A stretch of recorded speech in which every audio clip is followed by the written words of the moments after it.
for interrogation. Wow, they gave him a beating. He's already got a black eye. Damn. Good evening, Harsh. Mr. Chapman. Who are you? I've got nothing to say. It's all a mistake. Calm down, Leighton. I have come here to help you. To find out if you truly are innocent, as your younger brother Wiggins has told me. My brother? You know him? Then that means you're... Sherlock Holmes. Oh, blimey. All right, Mr. Holmes. I'll tell you everything. That would be perfect. Good. Tell me your account of what happened. I left my work, and I hurried up to see the fireworks in Whitechapel. I was late, so I decided to cut through Half Moon Street. I saw the first fireworks light up in the sky. I bumped into a constable on a corner before entering Half Moon. Then suddenly, what with all the firework flare, I saw two men. They were both lying flat in the middle of the street. I stopped where I was. I thought about turning back to the police, but as I was thinking of that, I saw a third person. He was leaning over the body that was furthest from me. The second I saw him, he raised his head, and he stared at me. In a flash, I saw his gun, but he made a dash for it instead, and he escaped through Whitechapel Street. So you might still have had time to return to the constable. I panicked. I didn't know what to do. Anyway, I approached the bodies just to see if they were still alive. I saw that one had blood pumping out of his stomach. He was dying. It was horrible. The second one was already dead. He had a hole in his head. He was holding a gun in his hand, though. I took it, and then I followed the third man. Interesting. Pray, continue. I turned a corner, and I saw the man standing in the middle of the street. He seemed to be in some sort of panic. And then, Mr. Holmes, something strange happened. I told the police and they laughed at what I said, but I swear to you, my words are true. I started running towards him. But then I was blinded by a flash. It was so bright that I hardly saw anything for a good dozen seconds. But I kept running forward. As I arrived in Whitechapel, I heard a woman screaming. And then I was caught by the police. But there wasn't a trace of that man. Of course, then they found a gun and all that blood. I couldn't see the murderer escaping and all that mess. Perhaps I was still half-blinded at that moment. A thrilling account, my young man.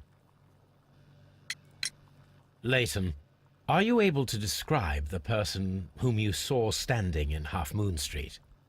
Well, I wasn't able to see his face at all. It was too dark, and he was too far away. I could see his silhouette. And what about that? Nothing so special. He was wearing a jacket. He was quite average in size and his weight. I see. Was there anything else that struck you at the time? No. But perhaps... It's strange, but I can't remember the sound of his footsteps as he was running away. Perhaps it was because of the fireworks or the surprise of me seeing him.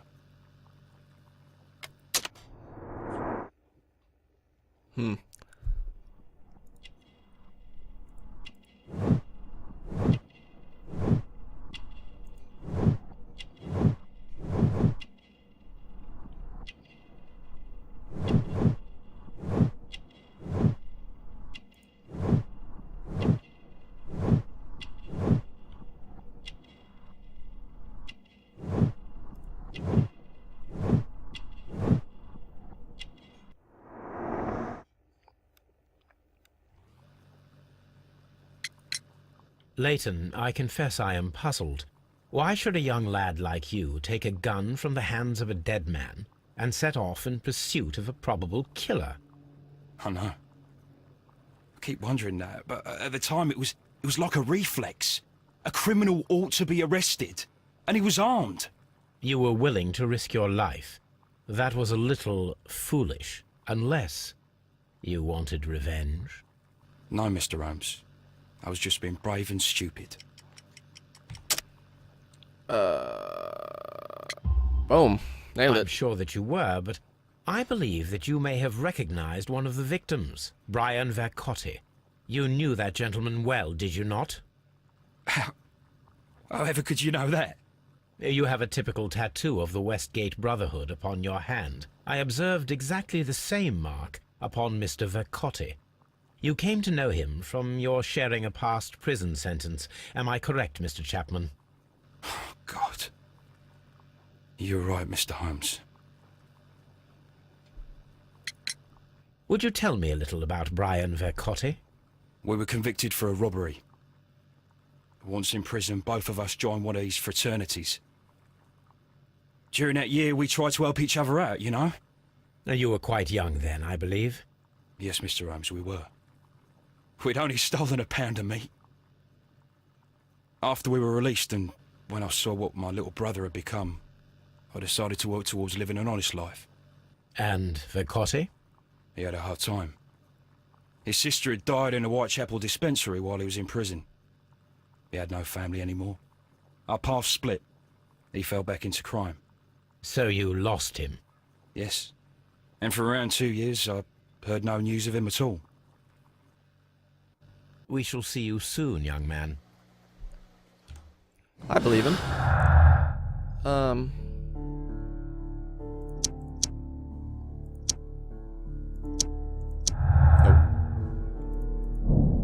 The violent crime committed on Half Moon Street by Leighton Chapman could have had a personal motive. But if they were friends, then why would he want to kill him? Imaginary man. The person whom Leighton Chapman describes in his statements is a figment of his own imagination, created to vindicate himself. Possibly. Whoa, that was fast.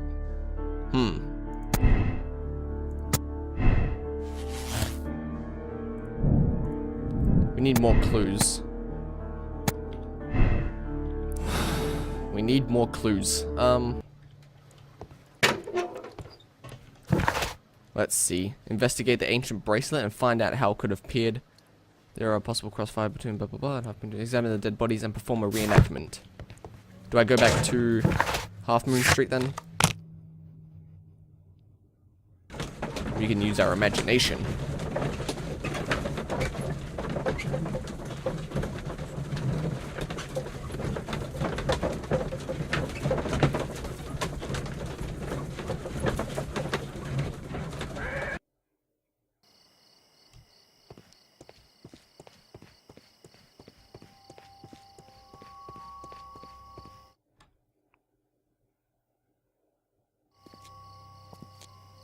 What's up with you, lad? What are you waiting for? I'm waiting for my brother to be released. Your brother? The one that you caught, beat up and imprisoned. Ah, the murderer. He ain't killed no one, copper. Copper? Watch your mouth, lad, else you'll be joining that worthless brother of yours. Oh, shots fired. It would be my pleasure to assist you with your investigation, Mr. Holmes. Dr. Wiggins. Hello. Mr. Holmes, did you see my brother at Scotland Yard? Is he alright? Nope, he's pretty beat up. One of the victims possibly fired his gun twice. Find out who it might have been. Select the gunman. Whoa.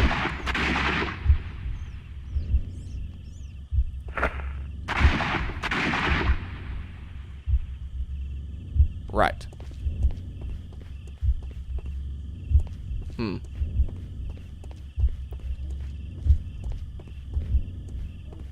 I am unable to see any higher. I need to find something to lift my lamp. This, of course. This should be useful. Indeed it should. Let's see if there's any bullet holes.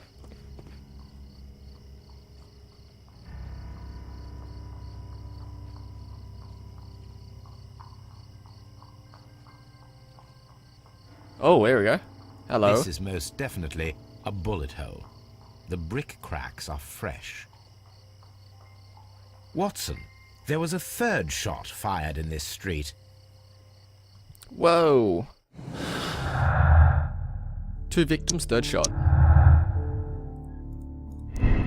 Crossfire. Kenneth Butler and Brian Vercotti both died of crossfire, with each of them holding a gun. One of the guns is now missing. Double murder. Kenneth Butler were the victims of double murder carried out by one person. So they both killed each other, but one of the guns is missing. Exactly.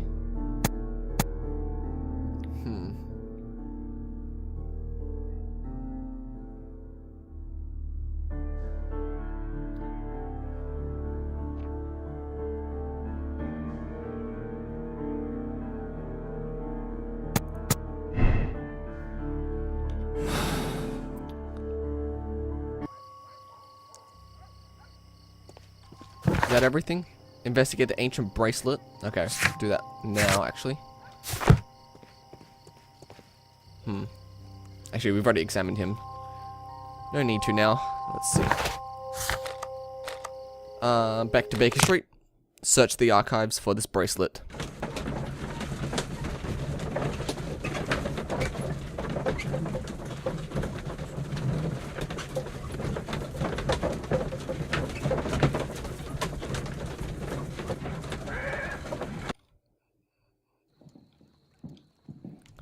The archives. This is a letter from our previous case, I guess. That's it, Miss Margaret White. Okay. Let's see. Antique, so we'll probably be going here. Not in here. Has to be in the encyclopedias then. Here it is.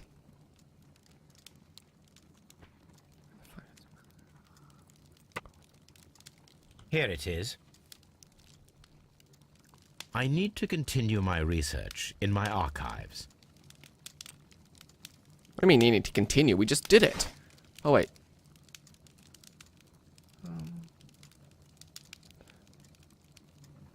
Okay. There it is. Stolen.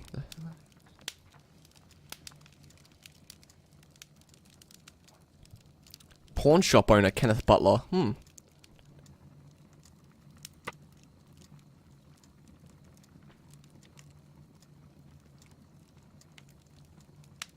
Vincent Foley.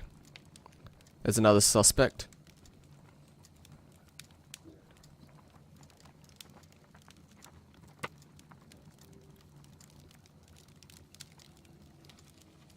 Here it is.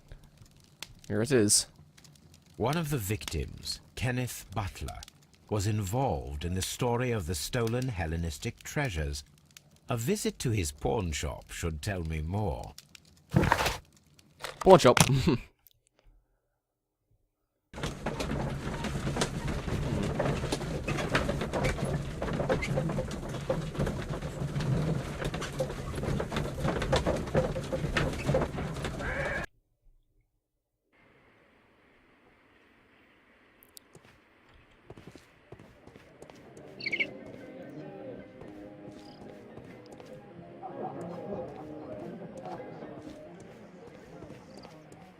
Where the hell is this pawn? Oh wait, Butler's pawn shop, of course.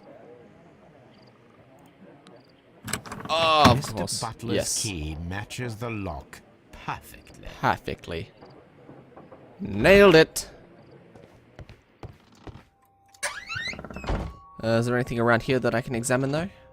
Yep. Crampons and a sharp ice axe would only be brought here by a mountaineer.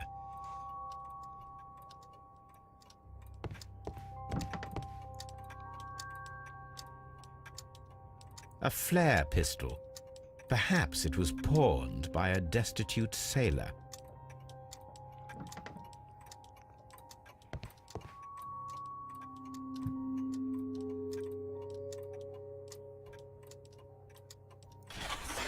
It looks as though Mr. Butler kept a careful record of his operations. Ooh, what is this? The ram's heads. This necklace belongs to the 5 Rams of Mittelin collection. Interesting. That means that Kenneth Butler owned a part of this collection all this time, 10 years after the theft. 10 years? Let's see. Hello, Kenneth.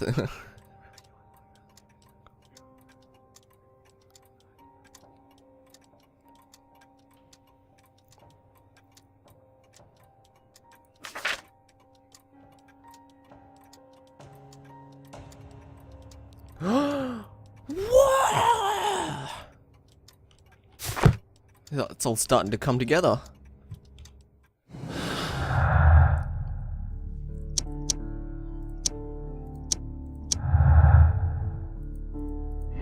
Let's see. Burglary motive. The search for the missing Hellenistic treasures could be the motive for the crime that was committed in Half Moon Street. Mr. Turner picked up the bracelet directly after the murderer, but the ring is still missing. Personal motive. The violent crime committed in Half Moon Street by Leighton Chapman could have a personal motive. Burglary motive.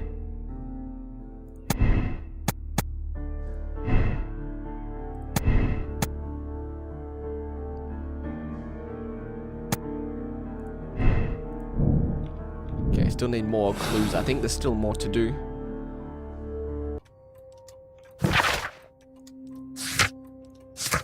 Apparently not. Apparently there's nothing else to do. No, there's still one more person to examine though. Interesting. So there's really nothing else I can do? Okay, let's solve this case. Wait, okay, so here we go. A couple more clues to go. The disappearing man. Leighton Chapman's statement regarding the jacketed man who disappeared at Half Moon Street now seems reasonable, as the 3 shots at the crime scene prove the presence of a second gun that is now missing. Reenact Marrow's pursuit with a lamp. Okay. Nothing else here? Nope, okay. We shall go back to Half Moon Street and reenact the crime thing. Let's go. I just hit the pawn shop. Whoops, there it is. Half Moon Street.